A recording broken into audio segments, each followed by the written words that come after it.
It's me again. It's Reika.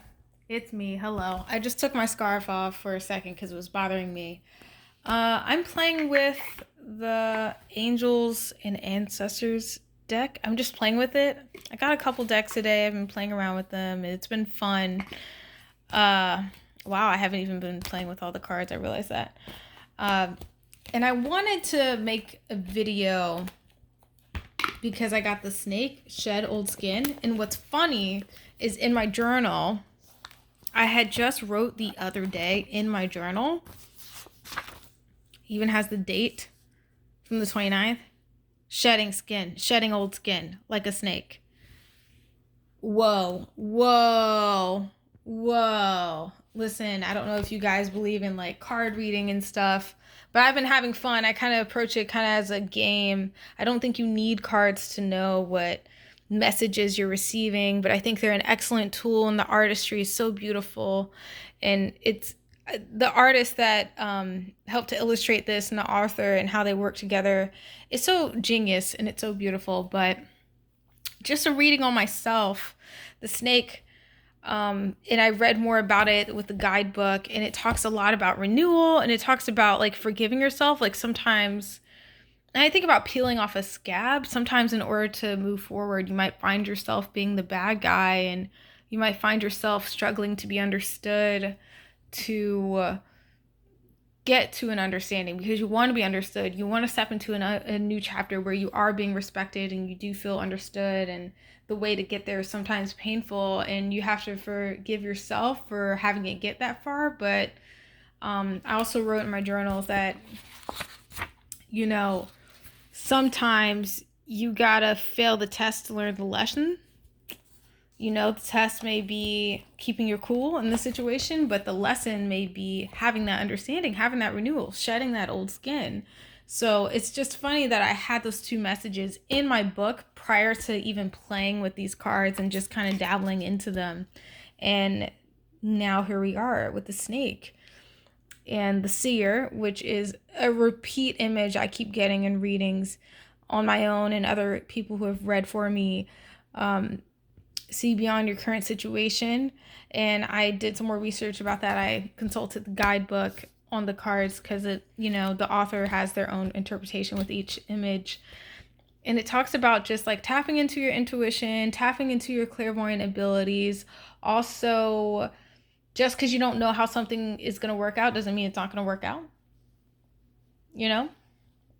And if you feel like you've been put on pause while something is getting ready for you, like you're waiting for your food to come out of the microwave, sometimes that's how the future is. It feels like you're waiting for something to come out of a microwave, but you have to see beyond. And it talks a lot about moving forward. And I had just had a family member, I had an aunt tell me,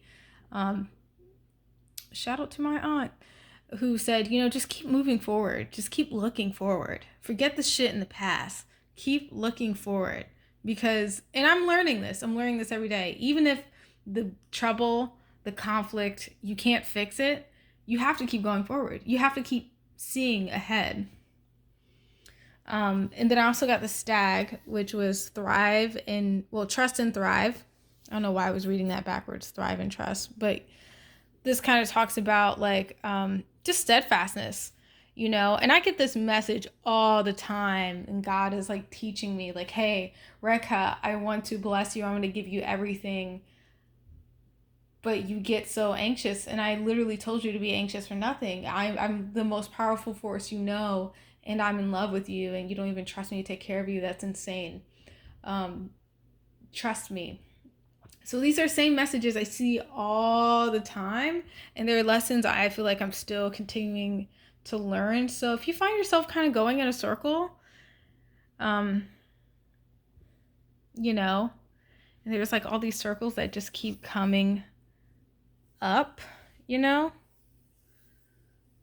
if you find yourself over and over again, similar to me, if you're here too, where you feel like, wow, I just can't get there. Like, I know I'm taking this change. I know I'm about to step into this new direction. I just can't quite get there.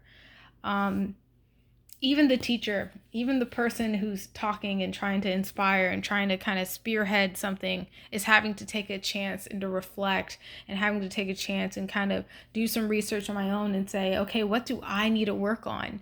Do I need to shed some old skin, or there's some old dark habits I need to get rid of? Am I not seeing this clearly? Am I not trusting? Am I waiting for it to appear? Am I going in with a, hey, prove it to me kind of thing, when I really should just have faith? And I think it's really important to talk about, especially now it's the holiday season, and it can be an intense time. And I think it's easy to get caught up and be the bad guy in these moments. And sometimes you gotta be the bad guy, and sometimes you have to forgive yourself and let it wash away and trust that you're gonna be forgiven. Have that trust and trust that it's gonna be okay and that things will get clear at the end. You see how this is so open and clear.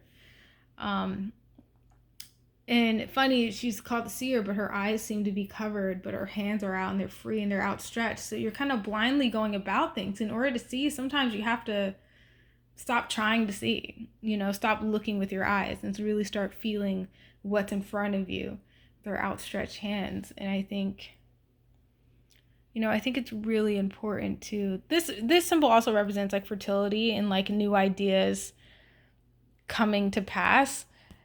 So not necessarily fertility in like a literal sense, although it could be literal.